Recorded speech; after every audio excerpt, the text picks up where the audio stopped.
বাংলাদেশে ব্যবসা শুরু করতে গেলে একটা সমস্যা বারবারই আসবে, সেটা হচ্ছে ফান্ডিং। তার মানে হচ্ছে টাকা জোগাড় করা। বিজনেস ফান্ডিং হচ্ছে আপনার যে ব্যবসাটা ফর্ম করা হয়েছে সেটার উপরে বেস করে একটা ফান্ড অ্যারেঞ্জ করা। ধরুন আপনার ইউএসএতে একটা এলএলসি আছে, সেটার উপর আপনার ইআইএন এবং আইটিআইএনও আপনার আছে। আপনি যেটা করতে পারবেন, ইউএসএতে যে ব্যাঙ্কগুলো আছে সেখান থেকে আপনি বিজনেস লাইন অফ ক্রেডিট অথবা ক্রেডিট কার্ডের থ্রুতে আপনি আপনার বিজনেসের জন্য ফান্ডিং অ্যারেঞ্জ করতে পারবেন।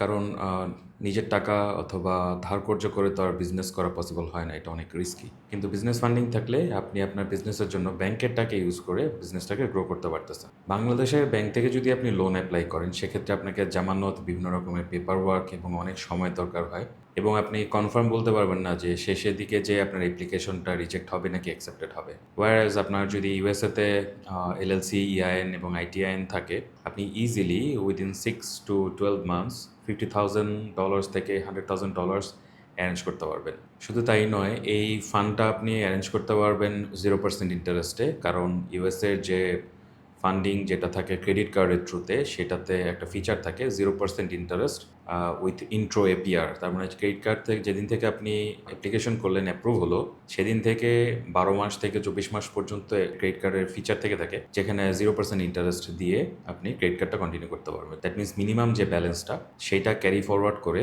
আপনি ক্রেডিট কার্ডের এই ফিচারটা ইউজ করতে পারবেন 0% ইন্টারেস্টে। এখন এই সিস্টেমটা কাদের জন্য? শুধুমাত্র বড় ব্যবসায়ীদের জন্য না।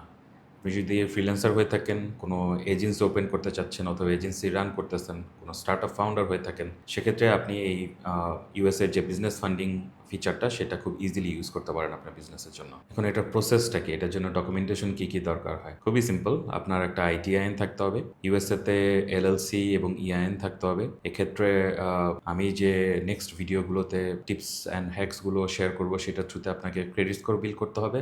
যদি আপনার ক্রেডিট স্কোর পারফেক্টলি বিল্ড হয়ে যায়, সেক্ষেত্রে যেটা করতে পারবেন, ইউএসএ যে ব্যাঙ্কগুলো আছে like Capital One, American Express, Bank of America, Citi, Chase bank, এদের কাছ থেকে তখন আপনি ফান্ডিং অ্যারেঞ্জ করতে পারবেন। এই পুরো প্রসেসের জন্য ক্রেডিট স্কোর বিল্ডিংয়ের প্রসেসটা অ্যাকচুয়ালি 6 মাসের মতো সময় লাগে একটা ভালো স্টেজে যেতে। এরপরে আপনি কমপ্লিটলি ওপেন।